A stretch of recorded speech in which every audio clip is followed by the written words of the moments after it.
These are not normal times. And so the response that we are asking for from the judicial system and from the courts requires that we file suit at this particular moment. What we are seeing right now is not normal immigration enforcement. We are not asking ICE not to do ICE things. We are asking this federal government to stop the unconstitutional conduct that is invading our streets each and every day. You've seen the videos.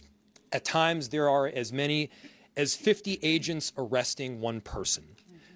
The scale is wildly disproportionate and has nothing to do with keeping people safe. In Minneapolis, we've done work extensively with the federal government under multiple administrations to keep people in our city safe. We have worked with the DEA, the ATF, the FBI, the Attorney General's office, as well as the U.S. Attorney's office, to successfully drive down crime in our city. We've seen the results of that work, but let's be clear. The stated reason of this federal government for bringing in this full invasion of ICE and border control is not safety. If it were safety, there would be other mechanisms to achieve safety. By the way, crime is down in virtually every category, in virtually every neighborhood of this city.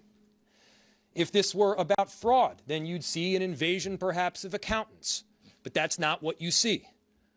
What you see is people being indiscriminately taken off our streets. Discrimination only takes place to the extent that a determination has made that somebody is Somali or is Latino, or at least they look that way, and then there is virtually no discrimination thereafter. Here's the thing. You can't indiscriminately take people off our streets, American citizens off our streets. You cannot drag pregnant women through the snow. You're not allowed to take teenagers out of their car and detain them when they are in fact American citizens. That is against the law in every state. That is against our United States Constitution. And we're feeling the impact here in Minneapolis. Schools have closed. People are afraid to go to work, shop, or seek medical care. 911 calls are up. Police resources are indeed stretched thin. We have approximately 600 officers in the city of Minneapolis.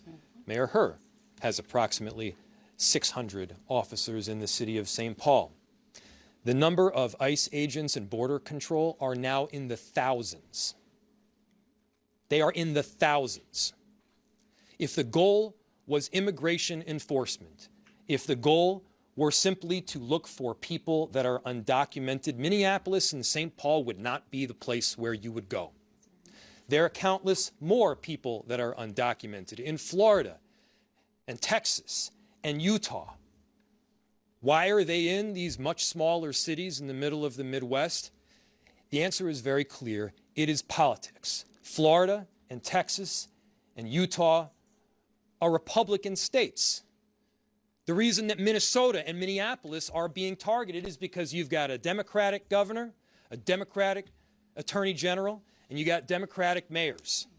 We are doing everything possible to keep our cities safe through this unprecedented time, and at the same time, we have police officers that are tired. We've seen damage substantially because we're now having to pay a ton of overtime. Millions of dollars of emergency overtime for law enforcement.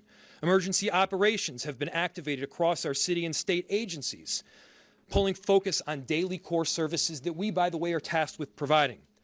Local police officers are being diverted from the very work that we need to be doing, and small businesses are losing significant revenue, with some worried that they may not survive this at all.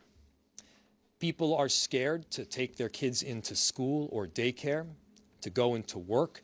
They're going to have difficulty paying rent. There is no doubt in my mind the kind of action that the federal government is taking is not just mean-spirited. It's unconstitutional, and every one of us need to be standing up.